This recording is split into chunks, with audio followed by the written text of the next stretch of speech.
역전세난이 심각하다는 말이 언론에 자주 등장하죠. 공포, 비상 등의 표현이 쉽게 따라붙고 하도 자주 듣다 보니까 기정사실로 인식되기도 합니다. 네, 하지만 전셋값이 떨어지는 현상인데 이를 두고 난리라고 해야 하는 것인지 의문이 듭니다.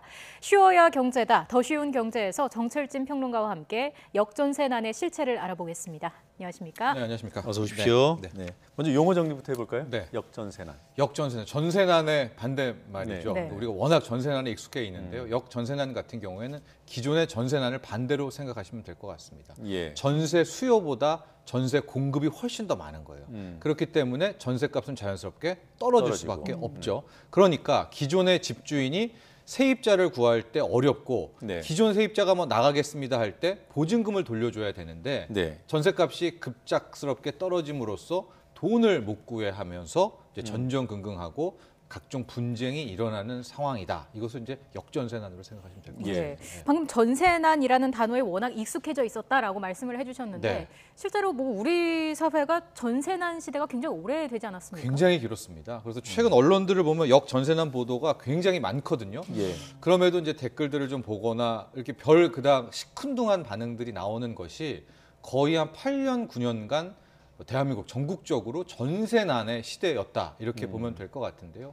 우리가 이제 당시로 좀 2009년, 10년 상황을 좀 돌아보면 이제 MB 정부였었는데요. 그때 이명박 정부 같은 경우에는 지금의 대출 규제에 준하는 LTV, 뭐 DTI를 굉장히 강력하게 규제를 합니다. 네. 예. 그러면서 일단은 집값은 붙잡아 놓고 돈들은 다 주식시장으로 빼요. 네. 그 당시 주가는 폭등을 하고 매매가는 그대로였는데 그럼 부동산 시장은 어떤 모습을 보였느냐? 새로운 신규 공급량이 없기 때문에 네. 사람들이 집을 안 사니까 다 전세로 갈 거 아니에요. 그러니까 집값은 그대로거나 떨어지는데 오히려 전세값이 급등하는 그런 현상이어가지고 네. 지금 뭐 나오고 있지만 연간으로 봤을 때 5%, 7%, 2015년에 저게 16%입니다. 그러니까 예. 주가 상승률이 아니라 전세값 상승률이니까 우리가 보통 2년 단위로 계약을 하잖아요. 예. 그래서 2011년, 12년 혹은 13년, 14년, 15년, 16년 제 전세값이 갱신할 때 전세값이 20%, 뭐 25%가 폭증하는 참 이것도 뭐 기현상이죠. 전세 가격이 네. 이렇게 오른다니까. 그렇기 때문에 세입자들이 굉장히 힘들어했고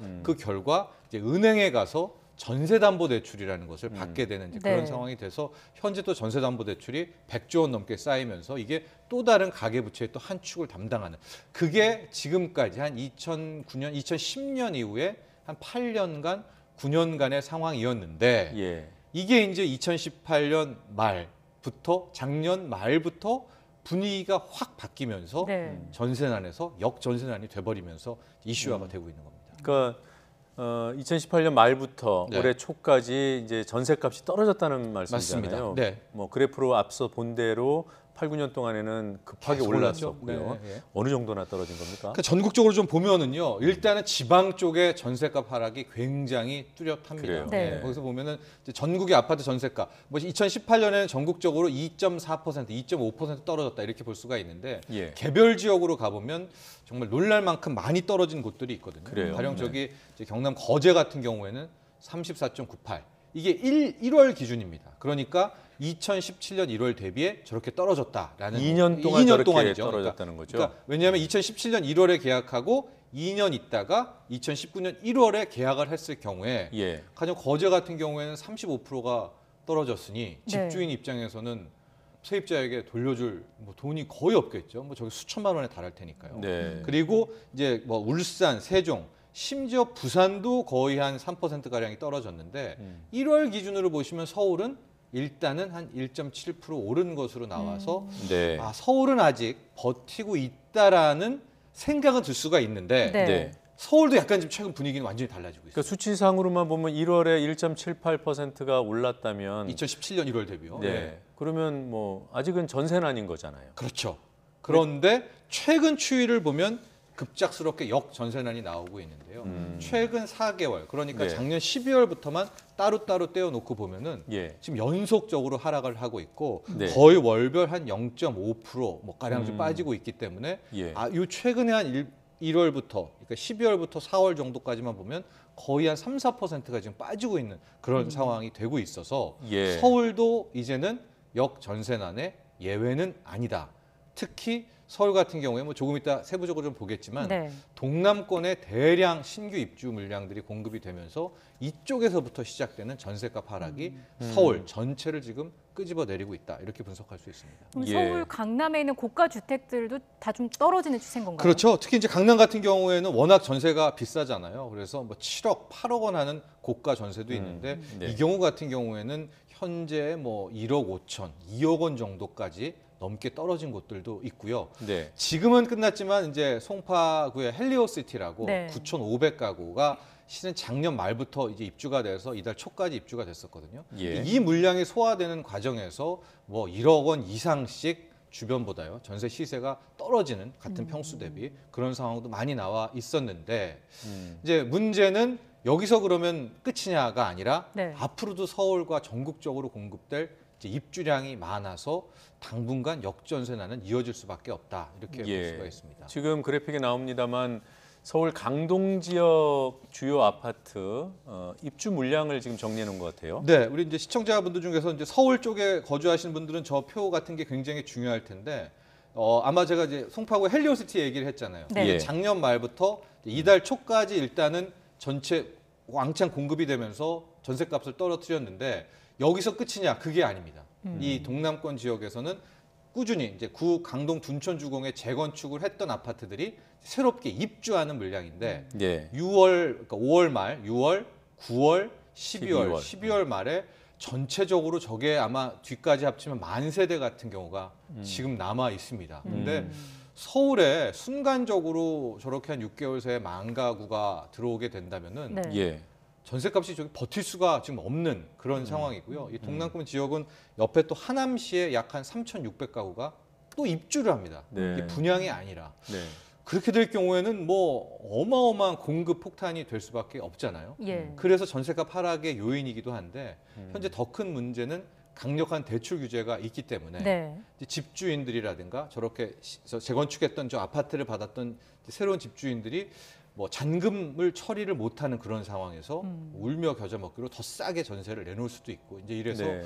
결과적으로 올 연말까지는 전세값 하락은 피할 수가 없지 않을까 또 이런 예상이 가능합니다. 그러니까 다주택자들이 집을 안 팔고 전세로 내놓는 것도 그렇죠. 요인 중 하나가 한 요인. 되겠네요. 원래대로 냈었으면은 이제 저 재건축 아파트만 있는 것뿐만이 아니라 다른 데도 집이 있잖아요. 네. 그래서 이제 막 새롭게 잔금을 해야 되면은 잔금 대출을 받아서 처리했으면은 실은 저런 전세난도 없는데 지금 전세 잔금 대출도 막혀 있죠. 그럼 이제 그 새롭게 어떻게 하냐? 기존의 집을 대출 받아서 마지막 입주 전에 잔금 대출을 갚아야 되는데 기존 집도 대출이 막혀 있죠.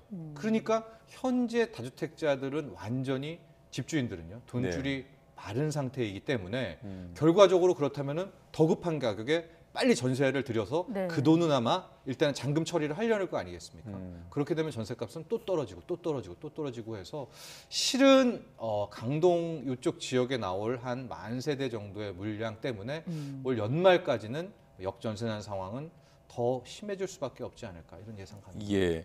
그 집주인이 부담하게 될 부담 네. 어느 정도 잘 체감이 안 되는데. 그렇죠. 뭐 네. 현재 뭐 르포 기사들 이렇게 속속 나오게 되면 완전히 뭐 재작년 하거나 2013년, 14년간 상황이 다른데 세입자가 나간다고 했을 때 쉽게 이 보증금을 돌려주지 못하는 경우가 서울에서도 이제 속속 출현을 하고 있습니다. 네. 왜냐하면 앞서 말한 것처럼 저쪽 동남권 지역에 거의 지금 작년 말 대비 2만 세대의 입주 물량이 나오니까 버틸 수가 이제 없게 되는 거예요. 그래서 이제 집주인들은 어떻게 하느냐? 세입자에게 일단 새로운 신규 세입자가 올 때까지 좀 버텨달라 해서 이자를 오히려 주는. 세입자에게 주면서 전세 기간을 늘려가는 그런 경우도 있다라고 하고 법적 분쟁도 꽤 많이 지금 나오고 있는 이제 그런 상황입니다. 그러니까 주인이 세입자한테 이자를 준다는 거는 전세 보증금을 이제 낮춰줘야 되는데 네. 다음에 들어올 또 세입자가 또 안 구해지니까 아예 안 구해주는 거죠. 기존에 있던 분들한테 좀만 더 있어달라. 그렇죠. 대신 그 떨어진 만큼은 이자로 지급하겠다. 떨어진 만큼이기도 하고 아예 턴키로 왜냐면 계약은 끝났으니까. 네. 3억에 있었으면 거기에 대한 이자를 다 주면서라도 좀 버텨달라. 조금만 세입자를 구할 때까지 기다려달라. 이런 상황이 나오고 있습니다. 이게 실제로 법적 분쟁으로까지 번지는 경우가 많나요? 네, 그런 경우가 굉장히 많다라고 하고요. 이제 이런 경우에 세입자가 취할 수 있는 것들은 바로 경매로 들어가게 되는 이제 그런 상황인데 예. 이것도 조금은 여의치 않은 것이 일단 경매까지 해서 좀 지난한 과정에 돈도 묶이게 되고 계획도 철회가 될 수밖에 없지 않습니까? 그렇죠. 게다가 네. 더 큰 문제는 지금 깡통 전세라고 해서 기존 집이 있는데 이제 이 집주인이 갭 투자를 한 경우에 예. 전세금, 그다음에 집에 묶여 있는 대출금 그 이하로 지금 뭐 매매가뿐만 아니라 전세가까지도 이렇게 떨어지게 되는 그런 경우여서 이게 경매에 집어넣어도 세입자가 보증금을 못 받을 수도 있는 네. 이것도 우려가 되는 상황이 지금 많이 나오고 있거든요. 예. 그래서 뭐 금감원도 금융당국도 나서서 이제 세입자 입장에서는 전세 보증금을 좀 잘 챙기는 뭐 그런 것들에 주의를 주고 있는 그런 상황입니다. 예. 참 집주인들만 피해를 보는 것이 아니라 그 피해가 결국 세입자한테까지 미치는 경우도 있고요. 분쟁 들어가는 것 자체가 뭐 피해라고 할 수 있으니까. 네. 그리고 깡통 전세가 뭐 아주 광범위한 현상은 아니더라도 존재할 수 있는 거고요. 네. 그러니까 집을 팔아도 못 갚는다는 거 아니겠습니까? 그렇죠. 예. 네. 그렇다고 해도 전세값이 오르길 바라는 건 또 이제 집 없는 분들 입장에서는 아닌 것 같아요. 예. 예, 어떻게 해야 됩니까? 그렇습니다. 그리고 이제 또 하나의 이제 특징 중에 하나가 이렇게 지금 이제 매매 시장이 안 좋으니까 다들 전세로 몰리잖아요. 예. 네. 그래서 이제 의문점 드는 것 중에 하나가 그럼 전세 수요가 커지죠. 네.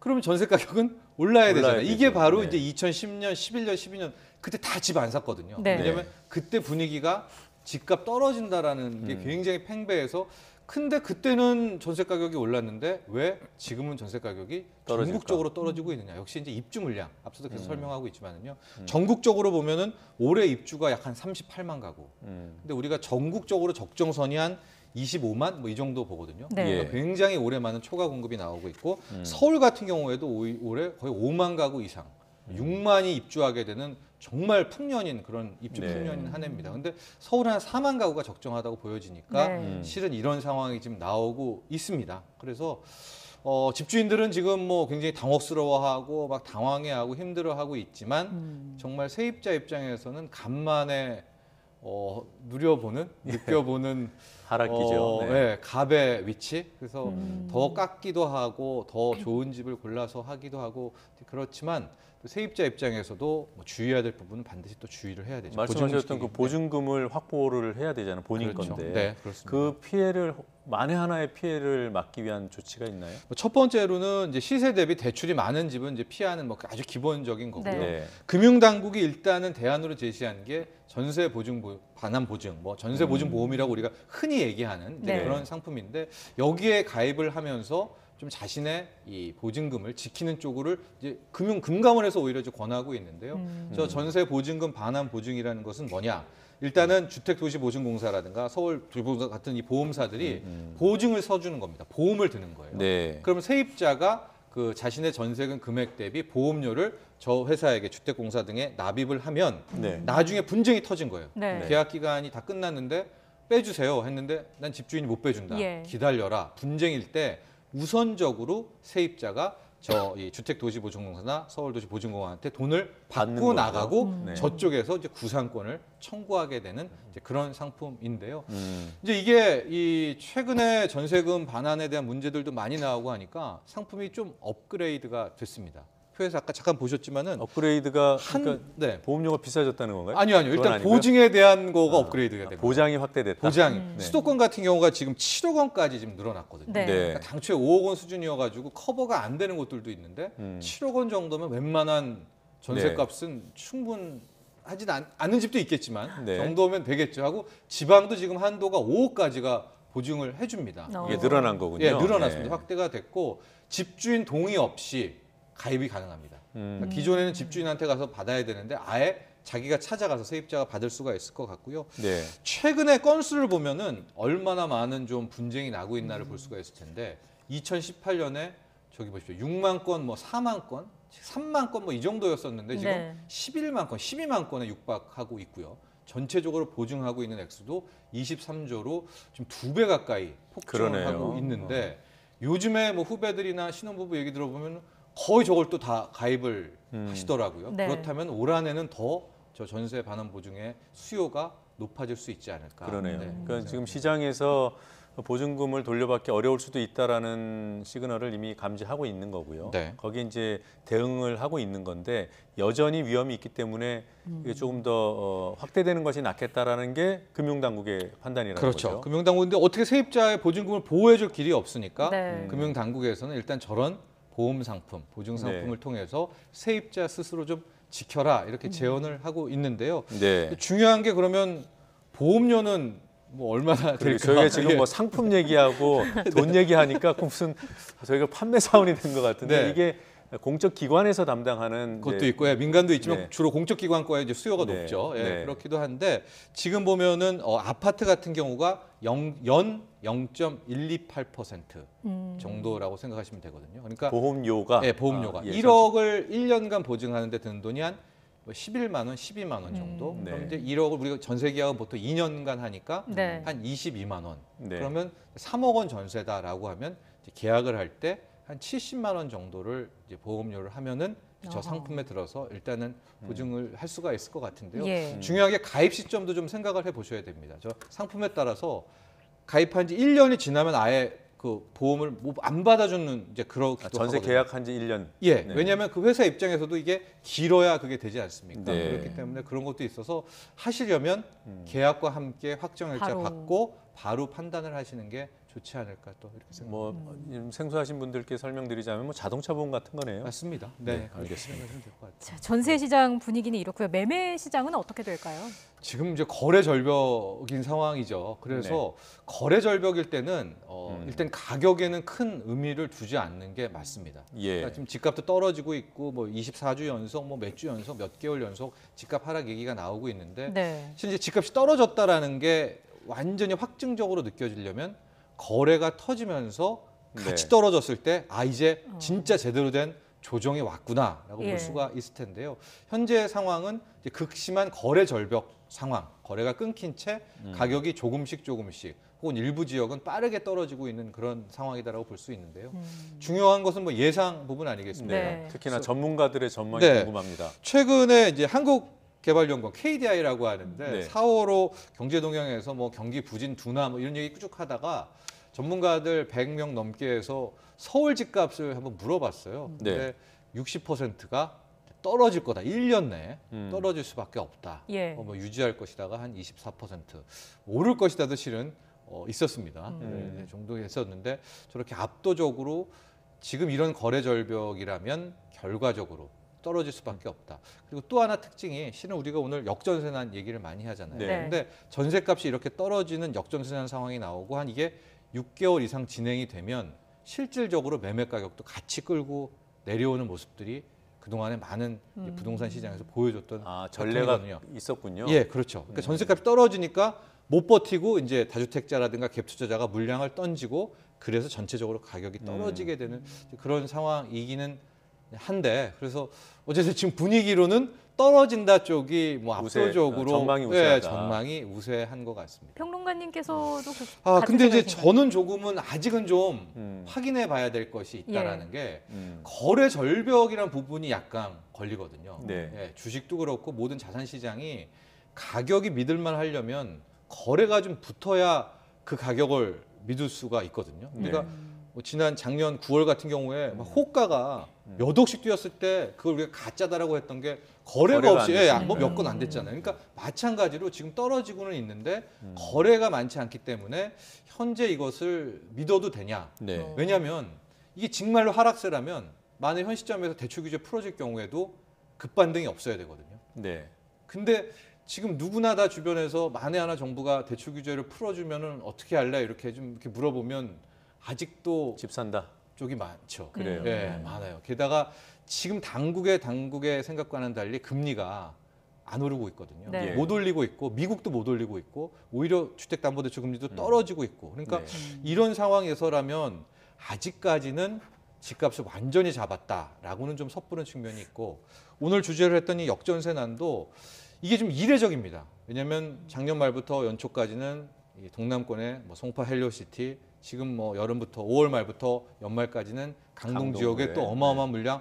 그러니까 정말로 역전세난을 확인하려면 네. 12월이 이제 다 지났는데도 내년 초에까지도 막 이런 상황 전세가 급락이 하락이 계속 된다라면 이제는 좀 분위기가 완전히 바뀌었구나라고 생각할 수가 있는데 만에 하나 이제 거기서부터 기점으로 시장이 확 바뀌는 모습이라면 우리가 이걸 또 언제 경험을 했었냐면요. 지난 2008년 말 세계 금융위기 끝나고 예. 2009년에 정말 전세값이 대대적으로 한번 급락을 한 적이 있었거든요. 근데 그로부터 2년 뒤인 2011년부터 그때 살던 세입자분들이 어마어마하게 오른 전세값을 감당하지 못해서 막 다 또 이주하는 상황이 나왔습니다. 네. 그래서 본격적으로 역전세난까지 가려면 올 가을까지는 좀 확인해 보는 것이 어떨까. 그럴 때까지도 완전히 눌러놨다면 이제 정부의 목표대로 시장을 잡았다 이렇게 볼 수가 있을 텐데 네. 아직까지는 막 뭐 역전세난이 큰 문제라든가 집값을 확실히 잡았다라든가 이렇게 단언하기는 힘든 부분이 있는 것 같습니다. 그럼 네. 이게 거래가 어느 정도 이루어져야 확실히 잡혔다 이렇게 볼 수 있는 건가요? 지금보다는 2배 이상은 나와야 될 것 같거든요. 거래량이요. 서울 기준으로 네. 보통 뭐 화랑이다 할 때는 서울에 뭐 11,000건 월별 뭐 이렇게 돼야 되는데 이 정도는 아니더라도 한 뭐 6,000건 정도 뭐 이 정도까지만 거래가 실린 채로 계속해서 가격이 뚝뚝뚝뚝 5, 6천 건에서 떨어지게 된다면 네. 아 이제는 본격 하락세구나라고 믿을 수가 있을 것 같은데 저도 이제 뭐 이렇게 취재를 좀 해보면 지금 대출 규제 때문에 집 못 사지 내가 집 안 사기 싫어서 안 사냐라는 쪽이 훨씬 좀 아직은 많은 것 같아요. 그래요. 그러니까 네. 당국도 쉽게 이 대출 규제를 또 못 풀고 있고 또 이런 상황인 것 그런 같습니다. 측면이 있군요. 근데 여하튼 심리의 문제이기도 하잖아요. 네. 그러니까 대출이 풀릴 경우에 규제가 풀릴 경우에 내가 집을 사고 싶은가 이 판단도 시장을 전망하는 기준이 될 수 있을 것 물어봐야 같아요. 돼요 한번 쪽에 네. CEO 예측에서. 네. 네. 오늘 말씀도 쉽게 잘 들었습니다. 네. 고맙습니다. 고맙습니다. 감사합니다.